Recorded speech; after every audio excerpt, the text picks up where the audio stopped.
Dear students, I am Deepa Esri, working as Assistant Professor in the Department of Sociology in Chikkabalapura, GFGC. This is the channel Sync the Socio, a place of learning which I have started in order to reach the students to convey the subject related information to sociology students. Do subscribe the channel and press the bell icon for updated notifications. If you have any doubts in the sessions that will be going on, please write to the mail or in the comment box.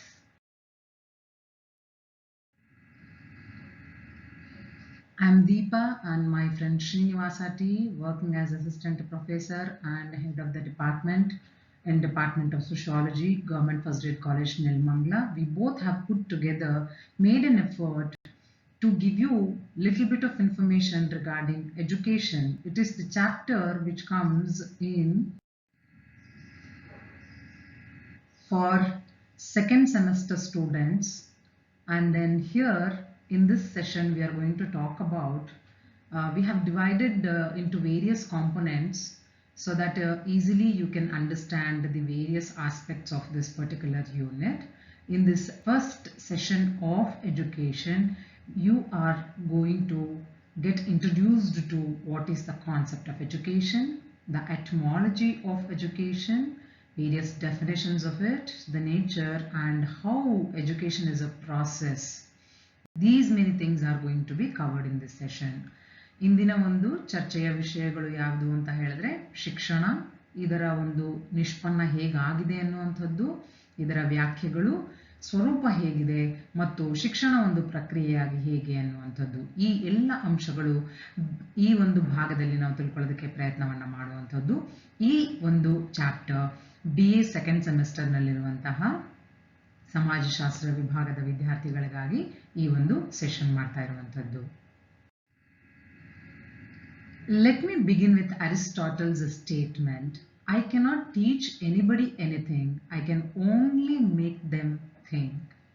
Of course, we cannot teach everybody everything or anybody anything. We can only make any individual to think.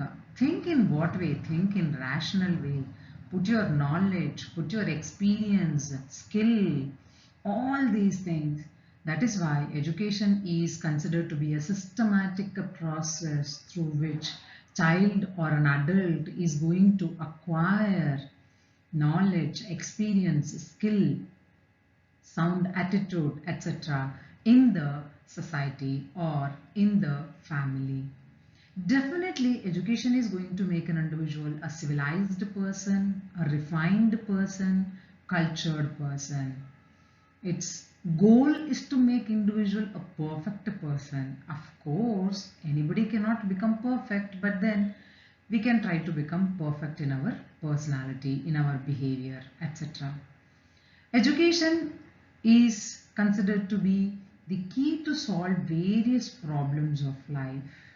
Our future is going to become very easy if we are going to utilize the knowledge that we have acquired through education.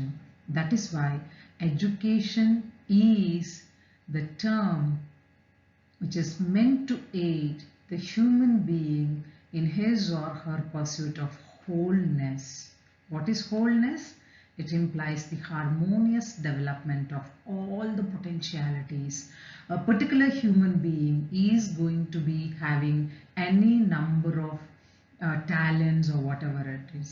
All those things have to be refined and developed in a harmonious way. That is what is wholeness. ಸರ್ವತೋಮುಖ ಅಭಿವೃದ್ಧಿ, ಸರ್ವತೋಮುಖ ಬೆಳವಣಿಗೆ ಅಂತ ಏನು ಹೇಳ್ತೀವಿ, ಅದನ್ನೇ ನಾವು ಇಲ್ಲಿ ಶಿಕ್ಷಣದ ಮೂಲಕ ಅರ್ಥ ಮಾಡ್ಕೊಳ್ಳಿಕ್ಕೆ ಪ್ರಯತ್ನ ಮಾಡುವಂಥದ್ದು. ಶಿಕ್ಷಣ ಅನ್ನುವಂಥದ್ದು ದೇಶದ ಪ್ರಗತಿಗೆ ಮತ್ತು ಮಾನವನ ಅಭಿವೃದ್ಧಿಗೆ, ಸರ್ವತೋಮುಖ ಅಭಿವೃದ್ಧಿಗೆ ಕೀಲಿಕೈ ಇದ್ದಂತೆ. ಇದು ಒಂದು ರೀತಿಯಲ್ಲಿ ಲಾಕ್, ಬೀಗದ ಕೈ ಇದ್ದ ಹಾಗೆ. ನಮಗೆ ನಾವು ಬೀಗದ ಕೈನ ಹಾಕಿನೇ ತೆಗಿಬೇಕು ನಮ್ಮ ಫ್ಯೂಚರನ್ನು. ಹಾಗೆ ಸಾಮಾಜಿಕ ಪರಿವರ್ತನೆಯ ಜೊತೆಗೆ ನಾಗರಿಕತೆಯನ್ನು ಬೆಳೆಸುವಂಥದ್ದು ಶಿಕ್ಷಣ. ಪರಿವರ್ತನೆ ಅನ್ನುವಂಥದ್ದು ಸಮಾಜದಲ್ಲಿ ನ್ಯಾಚುರಲ್ ಆಗಿ ಬರುವಂಥದ್ದು. It is something which is inevitable, ಅನಿವಾರ್ಯವಾಗಿ ಇರುವಂಥದ್ದು. ಆ ಪರಿವರ್ತನೆ ಸರಿಯಾದ ರೀತಿಯಲ್ಲಿ ಬಳಕೆ ಮಾಡಿಕೊಂಡಾಗ ನಾಗರಿಕತೆ ಅನ್ನುವಂಥದ್ದು ಬೆಳೆಯೋದಕ್ಕೆ ಸಾಧ್ಯ ಆಗತ್ತೆ. ಶಿಕ್ಷಣ ಅನ್ನುವಂಥದ್ದು ಹುಟ್ಟಿನಿಂದ ಸಾವಿನವರೆಗೆ ಪಡೆಯುವಂತಹ ಒಂದು ನಿರಂತರ ಪ್ರಕ್ರಿಯೆ ಅಂತಾನೆ ನಾವು ಹೇಳ್ತಾ ಬರ್ಬೋದು. It starts from cradle and ends with graveyard. ತೊಟ್ಟಿಲಿನಿಂದ ಮಸಣದವರೆಗೆ ನಡೆಯುವಂತಹ ಒಂದು ಪ್ರಕ್ರಿಯೆಯೇ ಕಲಿಯುವಿಕೆಯ ಪ್ರಕ್ರಿಯೆ ಶಿಕ್ಷಣ. ಶಿಕ್ಷಣದಿಂದ ವ್ಯಕ್ತಿ ಜ್ಞಾನವನ್ನು ಪಡೆದು ಮುಂದಿನ ಒಂದು ಬೆಳವಣಿಗೆ, ಮುಂದಿನ ಪೀಳಿಗೆಯ ಬೆಳವಣಿಗೆಗೆ ತಾನು ಕೂಡ ಕಾರಣವಾಗ್ತಾ ಬರ್ತಾನೆ ಅನ್ನುವಂಥದ್ದನ್ನ ನಾವು ನೋಡ್ತಾ ಬರ್ಬೋದು. ಹಾಗಾಗಿನೇ ಶಿಕ್ಷಣವನ್ನ ಮಾನವನ ಸಮಾಜಕ್ಕೆ ಒಂದು ಸಂಜೀವಿನಿ ಅಂತ ಕರೆದಿರುವಂಥದ್ದು ಅನ್ನೋದನ್ನ ನಾವು ಇಲ್ಲಿ ಅರ್ಥ ಮಾಡ್ಕೊಳ್ತಾ ಬರಬೇಕಾಗತ್ತೆ. ಶಿಕ್ಷಣ ಅನ್ನುವಂಥದ್ದನ್ನು ನಾವು ಇಂಗ್ಲಿಷ್ನಲ್ಲಿ ಎಜುಕೇಶನ್ ಅಂತ ಕರಿತೀವಿ, ಎಲ್ರಿಗೂ ಗೊತ್ತಿರುವಂಥದ್ದು. ಈ ಎಜುಕೇಶನ್ ಅನ್ನುವಂತಹ ಪದ ಲ್ಯಾಟಿನ್ ಭಾಷೆ ಎಜುಕೇರ್ ಅನ್ನುವಂಥದ್ರಿಂದ ಬಂದಿರುವಂಥದ್ದು. ನಾಟ್ ಓನ್ಲಿ ಎಜುಕೇರ್, ಕೇವಲ ಎಜುಕೇರ್ ಅಂತ ಅಷ್ಟೇ ಅಲ್ಲ, ಲ್ಯಾಟಿನ್ನಲ್ಲಿ ಇನ್ನೂ ಬೇರೆ ಬೇರೆ ಪದಗಳಿಂದ ಬೇರೆ ಬೇರೆ ರೀತಿಯ ಅರ್ಥಗಳನ್ನು ಪಡೆದುಕೊಳ್ಳುವಂತೆ ನಾವು ನೋಡ್ತಾ ಇರುವಂಥದ್ದು. ನಿಮಗೆ ಇಂಗ್ಲಿಷ್ನಲ್ಲಿ ಅಲ್ಲಿ ಕಾಣ್ತಾ ಇದೆ. ಎಜುಕೇರ್ ಅಂತ ಹೇಳಿದ್ರೆ to bring out or to nourish ಅಂತ ಹೇಳಿದ್ರೆ ಬೆಳೆಸೋದು, ಹೋಲಿಸೋದು ಅಂತ ಅರ್ಥ ಬರುವಂತಹದ್ದು. ಎಜುಷಿಯರ್ ಅಂತ ಹೇಳಿದ್ರೆ to lead out, to draw out, ಮುನ್ನಡೆಸ್ಕೊಂಡು ಹೋಗು ಅಂತ ಹೇಳುವಂತಹದ್ದು, ಅಥವಾ ಮೇಲೆ ಕರೆದುಕೊಂಡು ಹೋಗುವಂತ ಹೇಳುವಂಥದ್ದು. ಅಂದ್ರೆ ನಾವು ಯಾವ ಒಂದು ಮಟ್ಟದಲ್ಲಿ ಇರ್ತೀವೋ ಆ ಮಟ್ಟದಿಂದ ಇನ್ನೂ ಉನ್ನತ ಸ್ಥಿತಿಗೆ ಬೆಳೆಯುವಂತೆ ಮಾಡುವಂಥದ್ದು ಎಜುಷಿಯರ್ ಅನ್ನುವಂತಹ ಒಂದು ಲ್ಯಾಟಿನ್ ಪದ ಅರ್ಥವನ್ನ ಕೊಡ್ತಾ ಇರುವಂಥದ್ದು. ಎಜುಕೇಟಮ್ ಅನ್ನುವಂತಹ ಪದ act of teaching R training, ತರಬೇತಿ ಅನ್ನೋದನ್ನ ಇದು ಡೆಪಿಕ್ಟ್ ಮಾಡ್ತಾ ಹೋಗುವಂಥದ್ದು. ಎಡುಕೇಟರ್ಸ್ ಅನ್ನುವಂತಹ ಒಂದು ಪದ to bring up or rear or educate, ನಮ್ಮಲ್ಲಿರುವಂತಹ ಒಂದು ಸುಪ್ತ ಮನಸ್ಸಿನಲ್ಲಿ ಇರುವಂತಹ ಒಂದು ಸಾಮರ್ಥ್ಯಗಳನ್ನು ಹೊರಗೆ ತೆಗೆಯುವಂಥದ್ದು ಅನ್ನುವಂತಹ ಅರ್ಥ ಬರೋ ಹಾಗೆ ಎಡುಕೇಟರ್ಸ್ ಅನ್ನುವಂತಹ ಒಂದು ಲ್ಯಾಟಿನ್ ಪದ ಅರ್ಥಗಳನ್ನು ಕೊಡ್ತಾ ಇದೆ ಅನ್ನುವಂಥದ್ದನ್ನು ನಾವು ಇಲ್ಲಿ ನೋಡ್ತಾ ಬರಬಹುದು. ಇದನ್ನೆಲ್ಲವನ್ನ ನಾವು ನೋಡಿದಾಗ ನಮಗೆ ಅರ್ಥ ಆಗೋದು ಏನು ಅಂತ ಹೇಳಿದ್ರೆ, ಅನೇಕ ವ್ಯಕ್ತಿಗಳಲ್ಲಿ ತಮ್ಮ ತಮ್ಮ ಬುದ್ಧಿಶಕ್ತಿ ಬೇರೆ ಬೇರೆ ರೀತಿಯಲ್ಲಿ ಇರುವಂತಹದ್ದನ್ನು ನಾವು ನೋಡ್ತಾ ಬರ್ತೇವೆ. ಆ ಅಂತರ್ಶಕ್ತಿ, ಬುದ್ಧಿಶಕ್ತಿ ಏನಿದೆ ಇದು ಸುಪ್ತವಾಗಿ ಇರುತ್ತೆ. ಆ ಸುಪ್ತವಾಗಿರುವಂತಹದ್ದನ್ನ ಹೊರಗೆ ಎಳೆದು ಅದನ್ನ ಪೋಷಿಸಿ ವ್ಯಕ್ತಿಯನ್ನ ಉನ್ನತ ಸ್ಥಿತಿಗೆ ಕೊಂಡೊಯ್ಯುವಂತಹದ್ದೇ ಈ ಶಿಕ್ಷಣ ಮಾಡುತ್ತೆ ಅನ್ನುವಂಥದ್ದನ್ನ ನಾವು ಈ ಸಂದರ್ಭದಲ್ಲಿ ಅರ್ಥ ಮಾಡ್ಕೊಳ್ತಾ ಬರಬಹುದು. ಶಿಕ್ಷಾ ಅನ್ನುವಂಥದ್ದು ನಮ್ಮ ಸಂಸ್ಕೃತದಲ್ಲಿ ಬರುವಂತಹ ಒಂದು ಪದ. ಇದರ ಮೂಲ ಶಾಸ್ ಅನ್ನುವಂತಹದ್ದು. ಇದು ಯಾವ ಅರ್ಥಗಳನ್ನ ಕೊಡುತ್ತೆ ಅಂತ ಹೇಳಿದ್ರೆ, ಶಿಸ್ತನ್ನ ಮೂಡಿಸುವಂಥದ್ದು, ನಿಯಂತ್ರಣವನ್ನ ಮಾಡುವಂಥದ್ದು, ಸೂಚನೆಗಳನ್ನ ನೀಡುವಂಥದ್ದು, ಕಲಿಸುವಿಕೆ ಇತ್ಯಾದಿ ಅಂತ ಹೇಳಿದಾಗ, this is nothing but we are going to develop discipline in our personality. We are going to inculcate the kind of a discipline that society expects from us, and we are going to behave in accordance with that. That is what the Sanskrit verbal root shaz talks about in the connotation of shiksha. This is also to mean that controlling. What is controlling? The behavior patterns of individuals have to be controlled in order to make the individual a good citizen. All these performances have been done by the education. That is what Sanskrit word shiksha talks about. ಅದೇ ರೀತಿಯಾಗಿ ಮತ್ತೊಂದು ಪದವನ್ನು ನಾವು ನೋಡುವಂಥದ್ದು ವಿದ್ ಅನ್ನುವಂಥದ್ರಿಂದ ಬಂದಂತಹ ವಿದ್ಯಾ. ಇದು ಕೂಡ ಸಂಸ್ಕೃತದ ಒಂದು ಮೂಲ ಪದ. ಇದರ ಅರ್ಥ ತಿಳಿಯುವಿಕೆ. ಏನನ್ನ ತಿಳಿಯುವಂಥದ್ದು? ನಮ್ಮ ಜ್ಞಾನದ ಬಗ್ಗೆ ನಮಗೆ ನಾವೇ ಅರಿತುಕೊಳ್ಳುವಂಥದ್ದು. ತನ್ಮೂಲಕ ನಾವು ಯಾವ ರೀತಿಯಾಗಿ ನಮ್ಮ ಸಮಾಜದಲ್ಲಿ ವರ್ತಿಸಬೇಕು ಅನ್ನುವಂಥದ್ದನ್ನ ತಿಳ್ಕೊಳ್ಳುವಂಥದ್ದೇ ವಿದ್ಯಾ ಅನ್ನುವಂಥದ್ದನ್ನ ನಾವು ಹೇಳೋದು. ಹಾಗಾಗಿನೇ ನಾವು ಹೇಳ್ತಾ ಬರ್ತೇವೆ ವಿದ್ಯಾವಂತ ವ್ಯಕ್ತಿ. ವಿದ್ಯಾವಂತ ವ್ಯಕ್ತಿ ಅಂತ ಹೇಳಿದಾಗ ಏನು ಅರ್ಥ ಬರುತ್ತೆ ಅಂತ ಹೇಳಿದ್ರೆ, ಆ ವ್ಯಕ್ತಿ ತನ್ನ ಒಂದು ಪರಿಧಿಯಲ್ಲಿ ಯಾವ ರೀತಿಯಾಗಿ ವರ್ತಿಸಬೇಕು ಅನ್ನುವಂಥದ್ದನ್ನ ತಿಳಿದಿರುವಂತಹ ವ್ಯಕ್ತಿ ಅನ್ನುವಂಥದ್ದು. So as we talk about with, the Sanskrit verbal root which is vidya, means to know. What to know? To know the subject matter of knowledge. What knowledge we do have, How are we going to exhibit that knowledge? How are we going to disseminate that knowledge to others? All these things are more important. Coming to the part of definitions, the concept of education has been defined by different individuals, different social thinkers, different political thinkers, different theologians in a different way. First of all, we'll try to understand Dr. Zakir Husain's definition. He says education is the process of the individual mind getting to its a full possible development.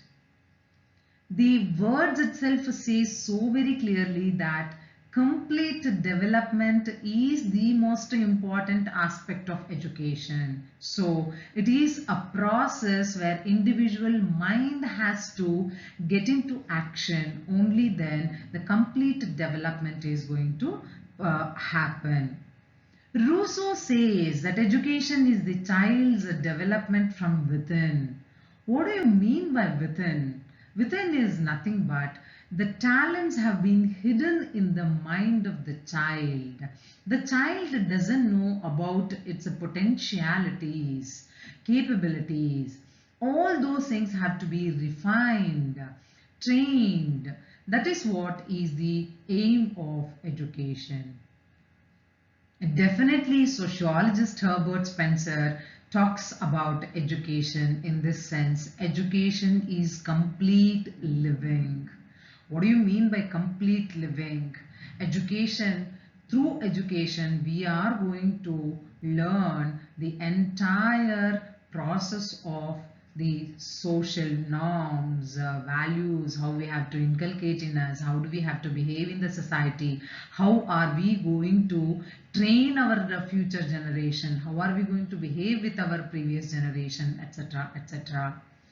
John Dewey is an educationist who says education is the process of living through a continuous reconstruction of experiences. Keep in mind the concept of reconstruction of experiences. In future again we'll talk about this. What do you mean by reconstruction of experiences? Definitely here he is talking about the lifetime experiences that we are going to have it in the form of education within the family, outside the family, in the school and college environment, or in any of the educational institutions. So he says that this is the continuous process where almost all the people are going to involve in this particular process. ಸ್ವಾಮಿ ವಿವೇಕಾನಂದರವರು ಹೇಳ್ತಾ ಬರ್ತಾರೆ, ಮಾನವನಲ್ಲಿ ಆಗಲೇ ಉದುಗಿರುವ ಅಥವಾ ಸುಪ್ರವಾಗಿರುವ ಗುಣಗಳನ್ನ ಅಭಿವ್ಯಕ್ತಗೊಳಿಸುವುದೇ ಶಿಕ್ಷಣ ಅಂತ ಹೇಳ್ತಾರೆ. ಏನು ಹಾಗಂದ್ರೆ ಅರ್ಥ, ಇವಾಗಲೇ ಇಂಗ್ಲಿಷ್ನಲ್ಲಿ ಹೇಳಿದ ಹಾಗೆ ಯಾವುದೇ ಒಂದು ಮಗುವಿನ ಮನಸ್ಸಿನಲ್ಲಿ, ಮಗುವಿನ ಬ್ರೈನ್ನಲ್ಲಿ ಅನೇಕ ರೀತಿಯ ಆಲೋಚನೆಗಳು, ಅನೇಕ ರೀತಿಯ ಒಂದು ಟ್ಯಾಲೆಂಟ್ಗಳು, ಸಾಮರ್ಥ್ಯಗಳು ಅಡಗಿರುತ್ತೆ. ಆ ಎಲ್ಲ ಅಡಗಿರುವ ಸಾಮರ್ಥ್ಯಗಳನ್ನ ಹೊರಗೆಳೆದು ಅವುಗಳಿಗೆ ಒಂದು ರೂಪವನ್ನು ಕೊಡುವಂಥದ್ದೇ ಶಿಕ್ಷಣ ಅಂತ ವಿವೇಕಾನಂದರವರು ಹೇಳ್ತಾ ಬರ್ತಾರೆ. ಇನ್ನು ಅರಿಸ್ಟಾಟಲ್ ರವರ ಡೆಫಿನೇಷನ್ ಅನ್ನು ನೋಡೋದೇ ಆದ್ರೆ ಇದು ತುಂಬಾ ಪಾಪ್ಯುಲರ್ ಆಗಿರುವಂತಹ ಡೆಫಿನೇಷನ್. ಸದೃಢವಾದ ಶರೀರದಲ್ಲಿ ಸದೃಢವಾದ ಮನಸ್ಸನ್ನು ಸೃಷ್ಟಿಸುವುದೇ ಶಿಕ್ಷಣ. ಅ sound mind in a sound body. So we need to have this kind of a training. ನಾವು ಪಾಸಿಟಿವ್ ಆಗಿರುವಂತಹ ಆಲೋಚನೆಗಳನ್ನ ಹೆಚ್ಚು ಹೆಚ್ಚು ಮಾಡಬೇಕಾಗಿರುವಂತಹದ್ದು, ಅದೇ ಸದೃಢವಾಗಿರುವಂತಹ ಮನಸ್ಸನ್ನ ಸೃಷ್ಟಿ ಮಾಡುವಂಥದ್ದು. ಎಷ್ಟು ಪಾಸಿಟಿವಿಟಿ ಇರುತ್ತೋ ಅಷ್ಟು ನಮ್ಮ ಒಂದು ಸಮಾಜದಲ್ಲಿ ನಮ್ಮ ಒಂದು ವರ್ತನೆ ತುಂಬಾ ಚೆನ್ನಾಗಿರುತ್ತೆ ಅನ್ನುವಂಥದ್ದನ್ನ ನಾವು ಇಲ್ಲಿ ಅರ್ಥ ಮಾಡ್ಕೊಳ್ತಾ ಬರಬಹುದು. ಡಾಕ್ಟರ್ ರಾಧಾಕೃಷ್ಣನ್ ಅವರು ಹೇಳ್ತಾರೆ, ಮಾನವರು ಮಾನವರಾಗಿ ನಾಗರಿಕರಾಗಿ ಮತ್ತೊಬ್ಬರೊಡನೆ ಗೌರವ, ಘನತೆ ಮತ್ತು ಆತ್ಮೀಯತೆಗಳಿಂದ ವರ್ತಿಸುವಂತೆ ಮಾಡುವ ಕ್ರಿಯಾಶೀಲ ಸಹಾಯವೇ ಶಿಕ್ಷಣ. ಇವರ ಪ್ರಕಾರ ಶಿಕ್ಷಣ ಅನ್ನುವಂಥದ್ದು ಮತ್ತೊಬ್ಬರಿಂದ ನಾವು ಪಡೆಯುವಂತ ಒಂದು ಸಹಾಯ. Something like we say that teaching is service, etc., etc. All this is the help. The teachers are the channel where they are going to help the students or the stakeholders to behave as a human being or as a proper citizen, a good citizen with a dignity and with intimacy with the others.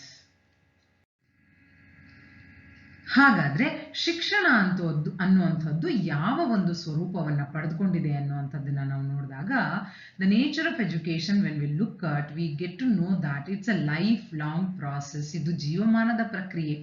ನಾವು ಇವತ್ತು ಕಲ್ತ್ವಿ, 3 ವರ್ಷ degree ಕಲ್ತ್ವಿ, 2 ವರ್ಷ master degree ಕಲ್ತ್ವಿ, ಮುಗೀತು, ಹೀಗಲ್ಲ. ಶಿಕ್ಷಣ ಅನ್ನುವಂಥದ್ದು ಬೇರೆ ಬೇರೆ ರೀತಿಯಲ್ಲಿ ನಾವು ಕಲಿತಾ ಬರ್ತೇವೆ. ಅದು ಫಾರ್ಮಲ್ ಆಗಿರ್ಬೋದು, ಇನ್ಫಾರ್ಮಲ್ ಆಗಿರ್ಬೋದು. ಇದೆಲ್ಲವನ್ನ ಮುಂದಿನ ಒಂದು ಸೆಷನ್ಗಳಲ್ಲಿ ನೀವು ಅರ್ಥ ಮಾಡ್ಕೊಳ್ಳಿಕ್ಕೆ ಪ್ರಯತ್ನ ಮಾಡ್ತಾ ಬರ್ಬೋದು.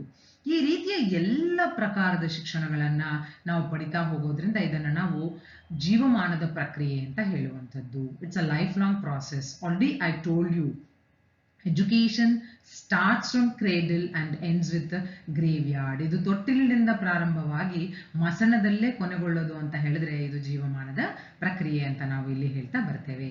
Education is very systematic. ಇದು ವ್ಯವಸ್ಥಿತವಾಗಿರುವಂಥದ್ದು. ಯಾಕೆ ಇದನ್ನ ನಾವು ವ್ಯವಸ್ಥಿತವಾಗಿರುವಂಥದ್ದು, ಸಿಸ್ಟಮ್ಯಾಟಿಕ್ ಆಗಿರೋದು ಅಂತ ಹೇಳ್ತೀವಿ ಅಂತ ಹೇಳಿದ್ರೆ, ನಾವು ಫಾರ್ಮಲ್ ಆಗಿರುವಂತಹ ಎಜುಕೇಶನ್ ಅನ್ನ ಪಡ್ಕೊಳಕ್ ಹೋಗ್ತೀವಿ ಅಂತಂದ್ರೆ, ಬಹುಶಃ ಇವಾಗ ನೀವೆಲ್ಲ ಪಡ್ಕೊಳ್ತಾ ಇದ್ದೀರಿ, ನಾವು ಎಲ್ಲ ನಿಮ್ಗೆ ಪಾಠಗಳನ್ನ ಮಾಡ್ತಾ ಇದೀವಿ, ನಿಮ್ಗೆಲ್ಲ ಗೊತ್ತೇ ಇದೆ ಇಲ್ಲಿ ವ್ಯವಸ್ಥೆ ಹೇಗಿದೆ ಅಂತ ಹೇಳ್ಬಿಟ್ಟು.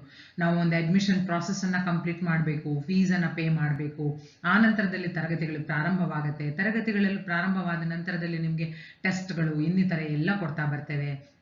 ಅವೆಲ್ಲದರ ಮೂಲಕ ನಾವು ನಿಮ್ಮನ್ನ ಇವ್ಯಾಲ್ಯೂಯೇಟ್ ಮಾಡ್ತೇವೆ, ಮೌಲ್ಯಮಾಪನ ಮಾಡ್ತೇವೆ. ಕೊನೆಗೆ ನೀವು ಕಲಿತಿರುವಂತಹ ಜ್ಞಾನವನ್ನ ಪ್ರದರ್ಶನ ಮಾಡ್ಲಿಕ್ಕೋಸ್ಕರವಾಗಿ ಒಂದು ಎಕ್ಸಾಮಿನೇಷನ್, ಪರೀಕ್ಷೆ ಅನ್ನುವಂಥದ್ದು ಒಂದು ಘಟ್ಟ ಅಲ್ಲಿ ಬರ್ತಾ ಹೋಗುತ್ತೆ. ಅದಕ್ಕಾಗಿ ನಾವು ಇಲ್ಲಿ ಹೇಳುವಂಥದ್ದು ಎಜುಕೇಶನ್ ಈಸ್ ಸಿಸ್ಟಮ್ಯಾಟಿಕ್. ಶಿಕ್ಷಣವು ವ್ಯವಸ್ಥಿತವಾಗಿರುವಂಥದ್ದು ಅಂತ ಹೇಳ್ಬಿಟ್ಟು.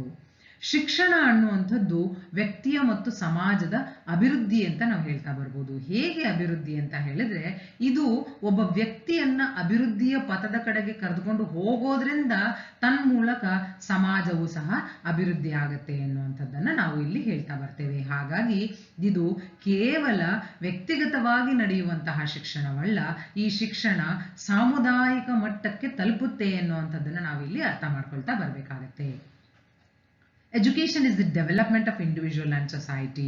It starts from the development of individual and thereby it leads to community level where the entire society is going to lead towards development. Education brings the modification of behavior in the individual. ಮಾನವನ ನಡವಳಿಕೆಯಲ್ಲಿ ಮಾರ್ಪಾಡನ್ನ ತರುವಂಥದ್ದು.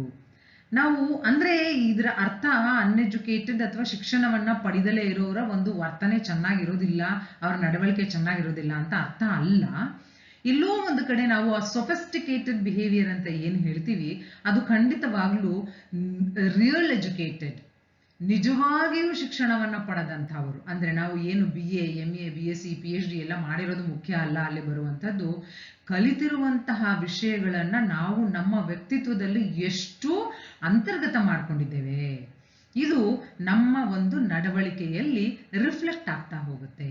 ಅದೇ ಶಿಕ್ಷಣವು ಮಾನವನ ನಡವಳಿಕೆಯಲ್ಲಿ ಮಾರ್ಪಾಡು ತರುತ್ತೆ ಎನ್ನುವಂಥದ್ದನ್ನ ಹೇಳ್ತಾ ಬರುವಂಥದ್ದು.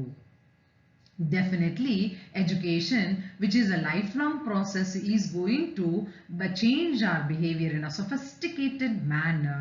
That is why it is another nature of education. And everybody know very well that education is purposive. ಇದು ಉದ್ದೇಶಪೂರ್ವಕವಾಗಿರುವಂಥದ್ದು ಅನ್ನೋದು ಎಲ್ಲರಿಗೂ ಗೊತ್ತಿರುವಂಥದ್ದು. ಅಂದ್ರೆ ನಾವು ಯಾಕೆ ಸ್ಕೂಲು ಕಾಲೇಜ್ಗೆ ಹೋಗ್ತೀವಿ ಅಂತ ಹೇಳಿದ್ರೆ, ನಮ್ಗೊಂದು ಡಿಗ್ರಿ ಬೇಕು, ನಾವು ಒಂದಿಷ್ಟು ಕಲಿಬೇಕು, ಇದ್ರ ಮೂಲಕ ನಾವೊಂದು ಜಾಬ್ ಅನ್ನ ಮಾಡಬೇಕು, ಅದರ ಮೂಲಕ ನಾವು ಸಂಪಾದನೆ ಮಾಡಬೇಕು, ನಮ್ಮ ಜೀವನ ನಿರ್ವಹಣೆ ಮಾಡಬೇಕು. Education is training. It is a training. ಇದು ಒಂದು ತರಬೇತಿ ಅಂತ ಹೇಳ್ತೀವಿ. ನಾವಲ್ಲಿ ಹೋದ್ ಕೂಡಲೇ ಯಾರೋ ಏನೋ ಪಾಠ ಮಾಡ್ತಾರೆ, ನಾವೇನೋ ಕೇಳಿದ್ವಾ, ಬಿಟ್ವಾ, ಹೋದ್ವಾ, ಬಂದ್ವಾ, ಇದು ಇಲ್ಲ. ಅದು ಒಂದು ಈಗಾಗಲೇ ಹೇಳಿದ ಹಾಗೆ ಸಿಸ್ಟಮ್ಯಾಟಿಕ್ ಆಗಿ ನಡೆಯುತ್ತೆ. ನೀವು ಅಡ್ಮಿಷನ್ ಮಾಡ್ಕೊಳ್ತೀರಿ, ಫೀಸ್ ಕಟ್ತೀರಿ, ಅಲ್ಲಿ ಪಾಠಗಳು ನಡೀತಾ ಇರುತ್ತೆ, ಪಾಠಗಳ ನಡುವೆ ಮಧ್ಯ ಮಧ್ಯದಲ್ಲಿ ಸೆಮಿನಾರ್ಸ್ ಇರುತ್ತೆ, ಟೆಸ್ಟ್ ಬರೀತೀರಾ, ಅವುಗಳ ಒಂದು ಇವ್ಯಾಲ್ಯೂಯೇಷನ್ ಆಗುತ್ತೆ, ಮೌಲ್ಯಮಾಪನ ಆಗ್ತಾ ಬರುತ್ತೆ. ಆ ನಂತರದಲ್ಲಿ ನೀವು ಮುಖ್ಯ ಮೇನ್ ಎಕ್ಸಾಮಿನೇಷನ್ ಏನಿರುತ್ತೆ, ಮುಖ್ಯವಾದಂತಹ ಪರೀಕ್ಷೆ ಏನಿರುತ್ತೆ, ಅದಕ್ಕೆ ನಿಮ್ಮನ್ನ ನೀವು ಪ್ರಿಪೇರ್ ಮಾಡ್ಕೊಳ್ತಾ ಬರ್ತೀರಿ. ಈ ಎಲ್ಲ ಪ್ರಿಪ್ರೇಷನ್ಸ್ ಅನ್ನ ಟೀಚರ್ಸ್ ನಿಮಗೆ ಮಾಡ್ತಾ ಬರ್ತಾರೆ. ಇದನ್ನೇ ನಾವು ತರಬೇತಿ ಅಂತ ಕರೆಯುವಂಥದ್ದು. ನಾವು ಜನರಲ್ ಆಗಿ ಏನ್ ತಿಳ್ಕೊಳ್ತೀವಿ ಅಂದ್ರೆ, ಅವ್ರು ಪಾಠ ಮಾಡ್ತಾರೆ, ನಾವು ಕೇಳ್ತಾ ಇದೀವಿ, ನಾವು ಓದ್ಕೊಳ್ತೀವಿ, ನಾವು ಬರಿತೀವಿ. ಆದ್ರೆ ಇದು ಇನ್ವಿಸಿಬಲ್ ಟ್ರೈನಿಂಗ್. ಇದನ್ನ ನಾವು ಒಂದು ರೀತಿಯಲ್ಲಿ ಅಗೋಚರವಾದಂತಹ ತರಬೇತಿ ಅಂತಾನೆ ಹೇಳ್ತಾ ಬರಬಹುದು. Education is instructing and directing. ಶಿಕ್ಷಣ ಅನ್ನುವಂಥದ್ದು ಬೋಧನೆಯನ್ನು ಮಾಡುತ್ತೆ, ಜೊತೆಯಲ್ಲಿ ನಿರ್ದೇಶನವನ್ನ ಸಹ ಮಾಡುತ್ತೆ. ಏನನ್ನ ಬೋಧನೆ ಮಾಡುತ್ತೆ, ಏನನ್ನ ನಿರ್ದೇಶನ ಮಾಡುತ್ತೆ? Education is going to talk, or it is going to teach about various life skills for our future life, how we have to lead our life, etc., etc. Definitely it is going to lead us to the future destination. That is how it is directing us to future destination. ನಮ್ಮ ಒಂದು ಭವಿಷ್ಯದಲ್ಲಿ ನಾವು ಏನಾಗಬೇಕು ಅಂತ ನಾವು ನಮ್ಮ ಕನಸುಗಳನ್ನ ಕಟ್ಕೊಂಡಿರ್ತೀವೋ ಅಲ್ಲಿ ತನಕ ನಮ್ಮನ್ನ ಕರ್ಕೊಂಡು ಹೋಗ್ಲಿಕ್ಕೆ ಶಿಕ್ಷಣ ಅನ್ನುವಂಥದ್ದು ನಿರ್ದೇಶನ ಮಾಡುತ್ತೆ ಅಂತ ನಾವು ಇಲ್ಲಿ ಹೇಳ್ತಾ ಬರಬಹುದು. ಶಿಕ್ಷಣ ಅನ್ನುವಂಥದ್ದು ಜೀವನ ಅಂತ ಹೇಳ್ತಾ ಬರ್ತೀವಿ. It is life. Why it is called as life?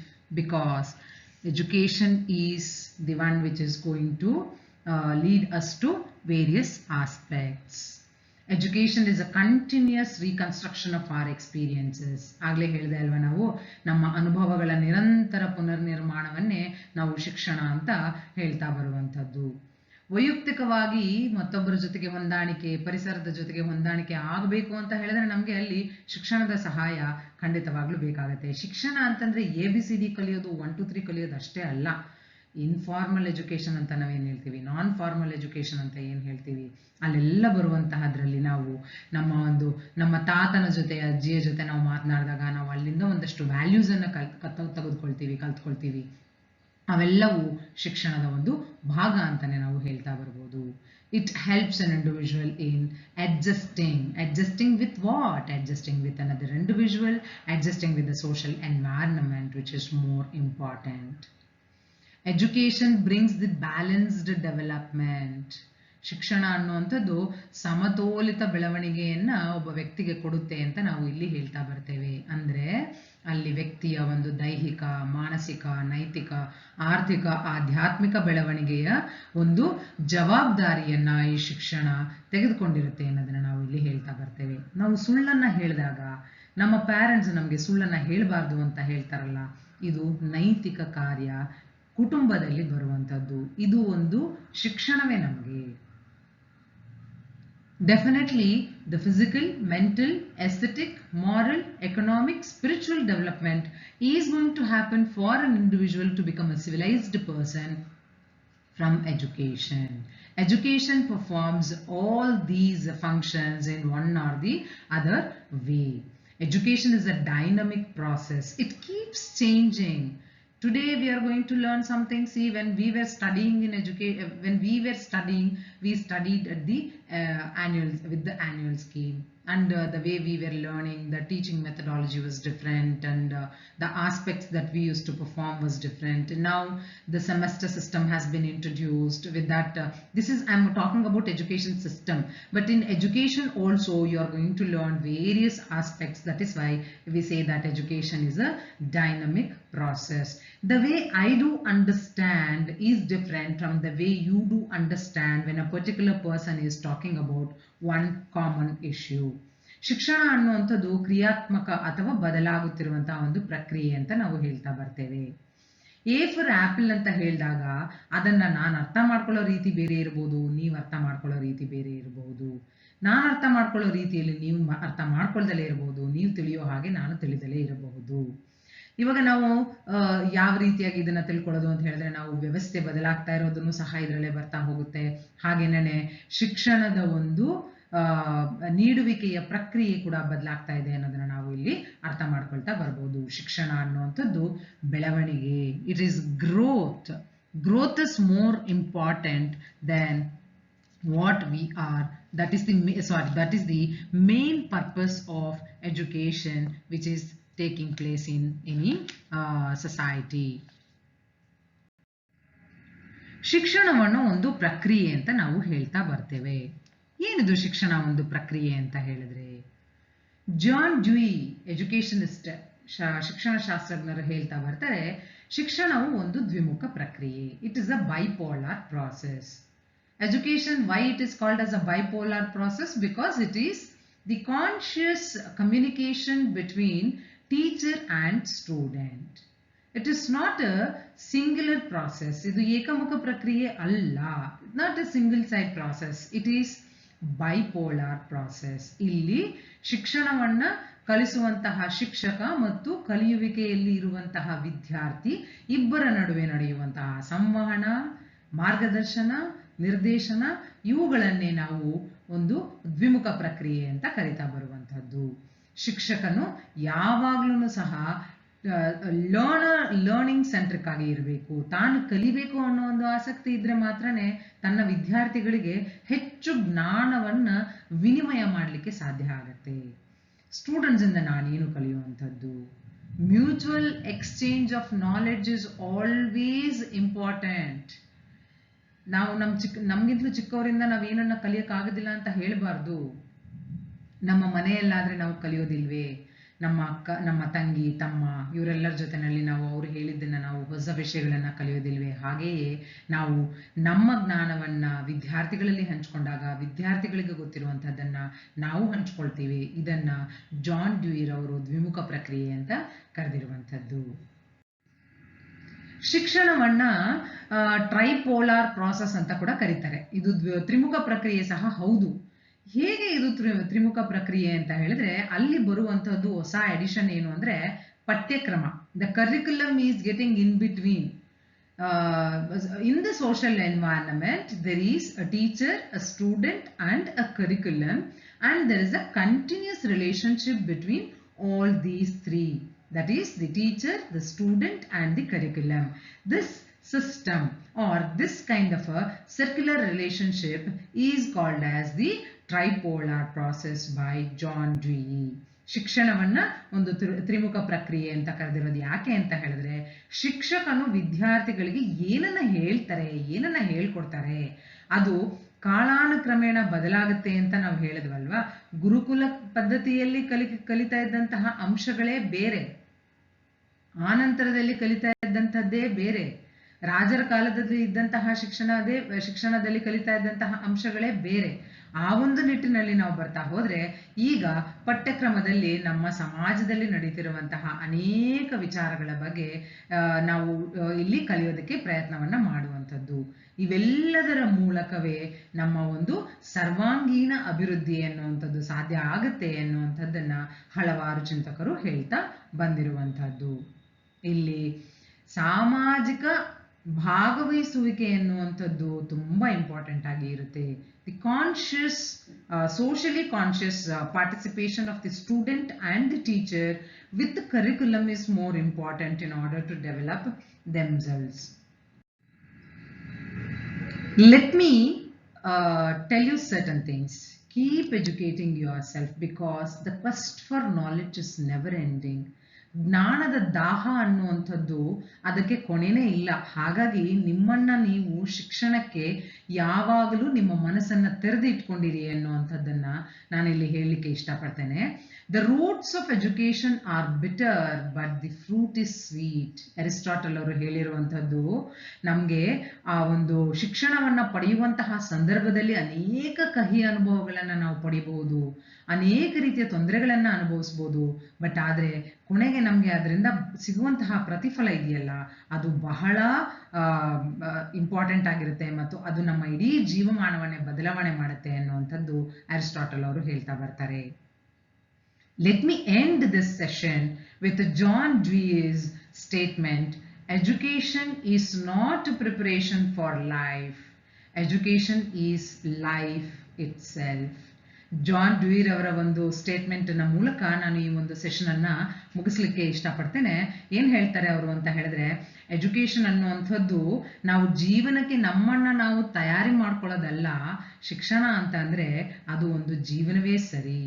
ಹಾಗಾಗಿ ಜೀವನ ಪರ್ಯಂತ ಶಿಕ್ಷಣ ಒಂದಲ್ಲ ಒಂದು ರೀತಿಯಲ್ಲಿ ನಾವು ಪಡ್ಕೊಳ್ತಾ ಬರಬೇಕು, ನಮಗಿರುವಂತಹ ಜ್ಞಾನವನ್ನು ಮತ್ತೊಬ್ಬರಿಗೆ ಹಂಚಬೇಕು, ಬೇರೆಯವರಲ್ಲಿ ಇರುವಂತಹ ಜ್ಞಾನವನ್ನು ನಾವು ಸಹ ಪಡ್ಕೊಳ್ಬೇಕು. ತನ್ಮೂಲಕ ಎಲ್ಲರ ಜ್ಞಾನದ ಸಂಪತ್ತು ಹೆಚ್ಚಾಗ್ತಾ ಹೋಗುತ್ತೆ ಎನ್ನುವಂಥದ್ದನ್ನು ನಾನು ಇಲ್ಲಿ ಹೇಳಲಿಕ್ಕೆ ಇಷ್ಟಪಡ್ತೇನೆ.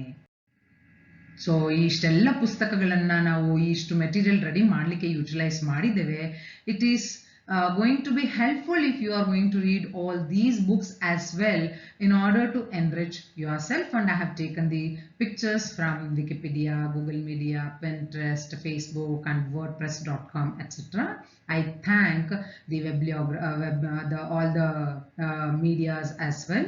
And ultimately with this session, I would like to say thanks to Srinivas, my friend, and students. If you have any questions, any doubts, my direct students, you have my contact number. You can either WhatsApp me or call me.